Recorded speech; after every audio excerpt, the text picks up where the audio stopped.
বাংলাদেশ জাতীয়তাবাদী দল জিন্দাবাদ, খালেদা জিয়া জিন্দাবাদ।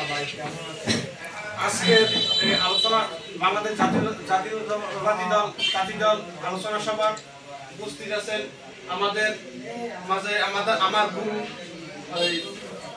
মোহাম্মদ মিজান মামা, উপস্থিত আছেন পৌর স্বেচ্ছাসেবক দলের আহ্বায়ক, উপস্থিত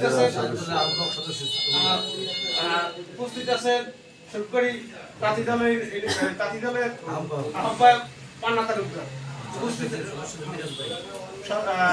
আছেন প্রার্থী দলের সদস্য সচিব মিরাজ ভাই, উপস্থিত আছেন পৌর প্রার্থী দলের আহ্বায়ক দুলাল ভাই। সকলের প্রতি আমি দৃষ্টি সহকারে বলতেছি, আমরা বিগত 17 বছর ধরে সবাই নির্যাতিত আওয়ামী লীগের কাছে। তারপরও আমরা যে মাঠে এতদিন টিকে থাকতে পারতেছি, এটা বহুত আল্লাহর কাছে, এটা বহুত শুকরিয়া।